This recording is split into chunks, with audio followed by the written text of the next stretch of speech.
Anthony here, and let's get right into the GTA 6 preview. I can't show any footage on here, so I'm not going to be splicing in gameplay as I talk. It's locked to Netflix for the next few hours, so I'm sure after that I can do that, but as of this recording, it's just going to be bare bones. I'm going to start with the positives, and I'm going to go right into the negatives, okay? So it's going to be two different sides of this video, so hear me out. So let's get right into it. The preview, just under a half hour long. I think it was like 25 minutes or so, give or take. Finally gave us an official look at gameplay. An official look, not the leaks. This is an official look at gameplay and a look into Jason and Lucia's world of crime and what they're up to in this, modern day Vice City. And the biggest thing is, how expansive this is. The positive thing about this is, well, Rockstar is building this thing like you've never seen a Rockstar game built before. They've definitely put the effort in. They put the time in. They know how long it takes to make these games, especially when it comes to how bigger and badder these games have become, right? So that's the thing, is like, this is the biggest undertaking because it's been such a long time, because there's been such a gap, because the memes have been built up, because the hype is never going to be actually met at this point, because it's the biggest hyped game of all time. So nothing will ever make everyone 100% happy, seal proof, whatever. But you can't deny that what we saw in this preview, as far as looking into some of these story missions, looking into the dynamic of the gameplay and the way this thing parodies real life, which is what Rockstar has always done so well. That's what I like about GTA. You have those elements of humor and serious stuff going on in the story. And it is a parody too at the same time. And seeing, the whole world of Vice City and seeing Florida kind of like built up into this bigger map, obviously now, is such a cool thing. I love how they showcase the missions and the dynamic between switching between the two characters, because yes, we saw character switching in GTA 5, but in this one, it's just between the two characters. But I like that they kept a smooth transition between one character and the next, especially when you're doing missions and the way it switches perspectives. If Jason is upstairs, Lucia's downstairs, and it has to go into those moments of switching, and how the different missions are going to obviously require different things from each character. And I really like that. I also love the robbery system, the way that you could just rob any store, and just the way that you could, use your little weapon wheel, select your bandana, put it on, and just go in. It's such a cool, way that you can jump in and then you leave, and then Jason's picking you up on the speed bike. I always like when they do the parody stuff and they poke fun at stuff. Like, you had the content creator in the trunk recording, while he's in the trunk of a high-speed chase, and he's like talking to the chat. We know there's going to be a lot of Florida jokes and references here, because that's what Rockstar does. It makes fun of everybody. It is fun at the end of the day. It is just a game, but there is some serious shit in here, and I'm really curious to see how the story of Jason and Lucia unfolds. And spoilers aside, because we're not talking about spoilers, I don't know spoilers, I'm not looking at leaks at all, but I really want to see how this goes from, the beginning to end. Like, I really want to see the writing, and I want to see it stand out, because I know that a lot of writers and creatives at Rockstar aren't there anymore. And so that is concerning, and I really want to see this thing unfold. As far as the acting, as far as how cinematic they made this stuff look, like it is a movie, like it is a show, they did a bang-up job with what I saw at the preview. And just the different stuff that you can do, all the different things that you can do within the game, it really does feel endless. I like the honor system that they kind of brought in from Red Dead. I like the different abilities that you can obviously, upgrade as you go along, as you get better, whether it's, your focus points or different things that you're doing, the working out, the dynamic between, eating, and you can get fat, you can get fit, all from San Andreas and stuff like that, but they brought it back in.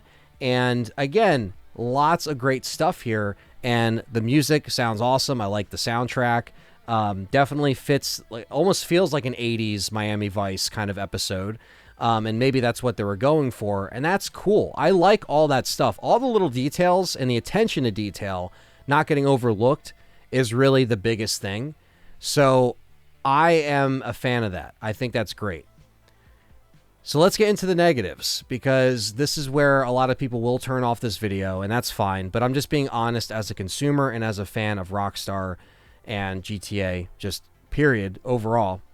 Number one, you are not putting this on a disc. You're giving people a way to just like completely disregard that because you know people are going to buy it anyway. I did not pre-order this game yet. I just want to be clear. So no disc.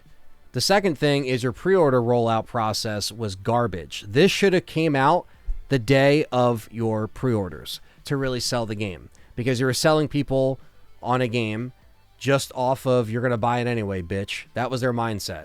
No specs, no frame rate, no gameplay, just buy it, whatever. I didn't bite. The third thing is it's 30 frames per second. And what we saw on this preview was PS5 footage. So PS5 base footage. It didn't say Pro, and if they meant Pro, then they must have mistyped it because it said PS5, okay? So this thing is locked at 30, and I know what everyone's going to say. Oh, first world problems. Oh, fuck off. I don't really care about that stuff. Dude, the Pro is almost $1,000, okay? Now, I didn't spend $1,000 on the Pro because I got my Pro before the price increase. I traded in my original stuff to GameStop, got a really good deal, only paid like $100-something for the Pro out of my own pocket. Not bad, right? But I got a Pro because, like many other people, everyone thought, oh, GTA, it's going to run the best on the Pro.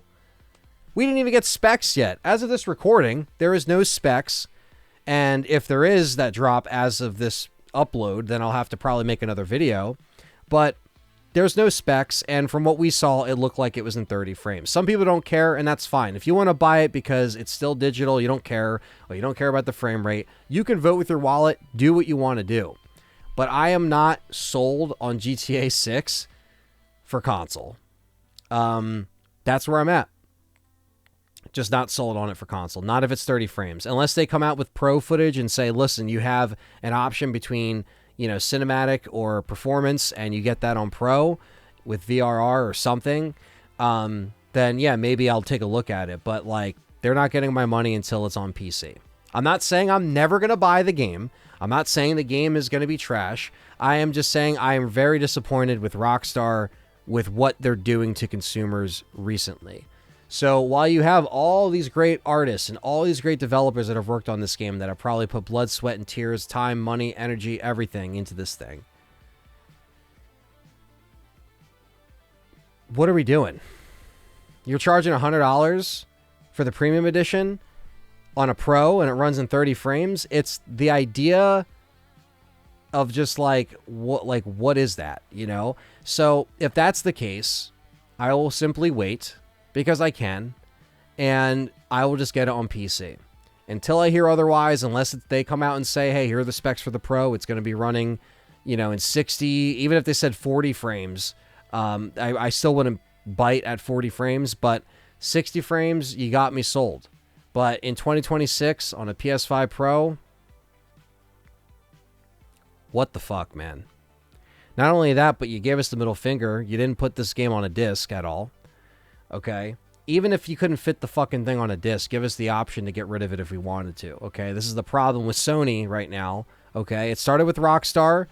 They made Rockstar. I still think they made Rockstar go first with that statement to see if the pressure would be taken off of them. And then the Xbox layoffs happened, so they said, oh, nobody's going to worry about that. Then Sony came out and said their disc thing, and they've been steamrolling Sony ever since, and good, because they deserve it. These corporations don't give a fuck about us. They're not our friends. Okay, I don't get sent copies. I don't get sent consoles for free.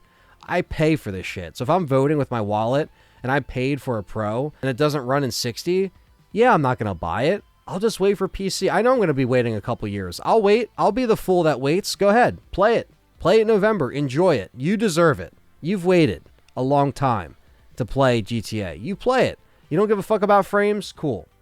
I'm not here to belittle anybody that wants to get this game. I'm not here to call people dumb if they play the game. They don't give a fuck about frames. That's fine. That's okay. It's okay. I'm just going to be waiting. So while this did look cool and I liked a lot of aspects of this preview, I will not be buying it on the console in its current state. That's all I got to say. So hopefully you guys liked my video. I was just trying to be honest and fire from the hip here. After watching it and really just being honest with you guys, 'cause that's all I can really do at the end of the day. So while it does look great and I commend them for their efforts, you just didn't really get it completely sold for me on a console. So it looks like I will just be waiting for PC, because there's a lot of just weird anti-consumer things going on here and just a lot of sketchiness that I did not expect from Rockstar, to be honest, this time around. I'm very disappointed in the marketing of this and the rollout of this. And it could have been done a lot better. For the biggest game of all time, you could have at least given me a couple $100 collector's edition that would have been physical, even if it was limited to a physical collector's edition and you put a disc in there. I would have spent the $300. I would have. But I would have had to wait for gameplay, and once I saw the gameplay, I probably would have had to cancel it. They don't have my money. I didn't pre-order digitally. I didn't pre-order on PSN or anything else. So I will just sit back. I'll play my other games. In a couple of years, I'll pick up GTA 6 for PC. There's no skin off my back. I am a big fan of Rockstar and GTA, but I'm not a huge fan of these choices that are happening, and we are just expected to lay down and take it. But I know it's going to sell no matter what. I know it's going to be the biggest game of all time. I like sales-wise and hype-wise. Like, I get it. Cool. Nothing that I say is going to change that. I know this. I'm just speaking my mind. That's all. It's my opinion. I have a PC. It'll be here. I can play it on PC when that time comes. That's it. So let me know what you think of the preview. Hit that like button, subscribe if you're new, and I'll catch you next time right here on Anthony Underground. Take care.